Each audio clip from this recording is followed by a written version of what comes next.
Hello friends, आप सभी का हमारे यूट्यूब चैनल पे स्वागत है। अगर आप हमारे यूट्यूब चैनल पे पहली बार आए हो तो मैं डॉक्टर अनंत गोस्वामी आपका अपने यूट्यूब चैनल पे हार्दिक स्वागत करता हूं।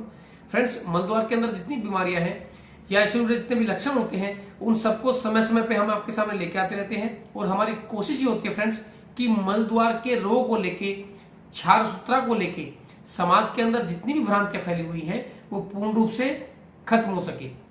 फ्रेंड्स, आज का जो हमारा टॉपिक है वो ये है कि हम ऐसा क्या करें जिससे कि हम मलद्वार के सभी रोगों से बच सकें, क्या क्या सावधानियां बरतें और खाने पीने में क्या क्या ध्यान रखें जिससे कि हम मलद्वार के रोगों से बचें, या ऐसा क्या करें कि मलद्वार के रोग हमको हो ही ना।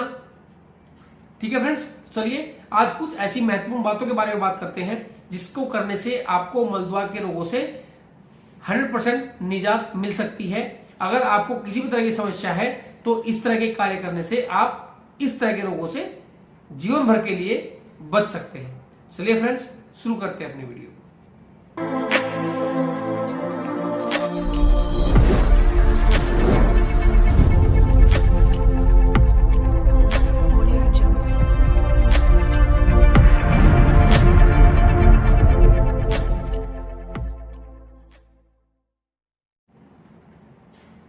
तो फ्रेंड्स, सबसे पहला जो इंपॉर्टेंट पॉइंट है वो ये है कि अगर आप स्वस्थ भी हैं और चाहते हैं कि मेरे को मलद्वार का किसी भी तरह का रोग ना हो,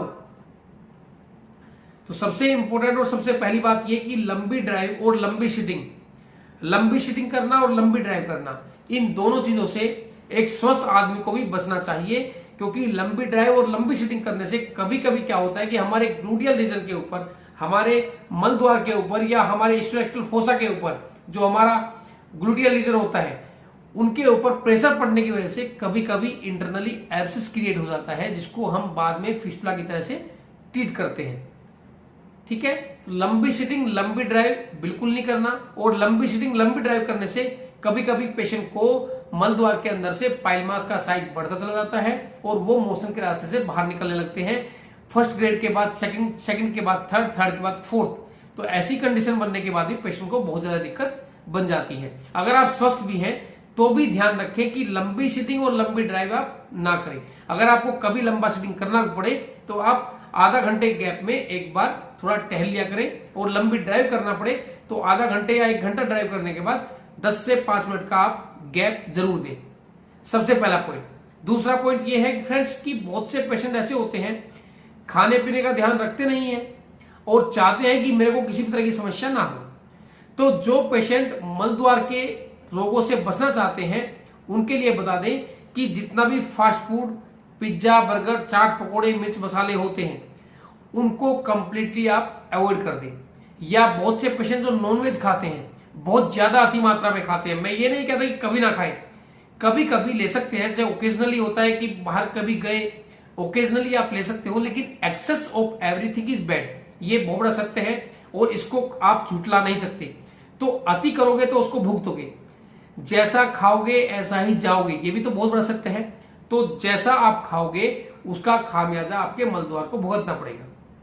तो अगर आपको मलद्वार के रोगों से बचना है और जीवन भर चाहते हो कि मैं बिल्कुल ठीक रहूं, तो आपको पिज्जा, बर्गर, नॉनवेज वगैरह इस तरह की चीजों को छोड़ना पड़ेगा। ठीक है, कभी कभी खा सकते हो, मैं ये नहीं कहता कि परमानेंटली छोड़ दो, कभी कभी ओकेजनली, लेकिन रोज खाने वाले बिल्कुल सतर्क हो जाए, बिल्कुल एक्टिव हो जाए कि आपको इस तरह की समस्या कभी ना कभी भविष्य में बन सकती है। आपने ये भी देखा होगा कि जो बहुत ज्यादा पेशेंट नॉनवेज खाते हैं उस तरह के पेशेंट मलद्वार के सबसे ज्यादा रोगी मिलते हैं। जो नॉनवेज होता है उसको पचाने में हमारी आंतों को ज्यादा मेहनत करना पड़ता है, या जितना भी पिज्जा बर्गर होता है उसको भी पचाने में आंतों को ज्यादा मेहनत करना पड़ता है। इसलिए ध्यान रखें, इस तरह की चीजों को खाने से बचे। ठीक है, और एक और बात फ्रेंड्स की बहुत से पेशेंट्स ऐसे होते हैं जो लगातार अल्कोहल का बहुत ज्यादा सेवन करते हैं, लंबे समय से करते आ रहे हैं। तो ऐसे पेशेंट को भी बता देते हैं कि अगर आपको मलद्वार को स्वस्थ रखना है और चाहते हो कि मैं कभी भी इस तरह की बीमारी से ना ग्रसित हूं, तो आप अगर अल्कोहल लेते भी हो तो उसको बहुत सीमित मात्रा में कभी कभी लो। ठीक है, और जो पेशेंट गुटखे खैनी खाते हैं उनके लिए स्पेशली बता रहे हैं कि उनको 100% मलद्वार की समस्या बनेगी ही बनेगी। इसलिए गुटखा खैनी को बिल्कुल आज से ही त्याग दें। और अगर आपको डर नहीं लगता माउथ कैंसर से, एनल कैंसर से, रेक्टल कैंसर से, तो फिर खाओ। लेकिन एज अ डॉक्टर हम यही सलाह देते हैं कि गुटखा खैनी जो भी खाते हैं मल द्वार की समस्या, मल द्वार के कैंसर से, माउथ कैंसर से कभी भी ग्रसित हो सकते हैं।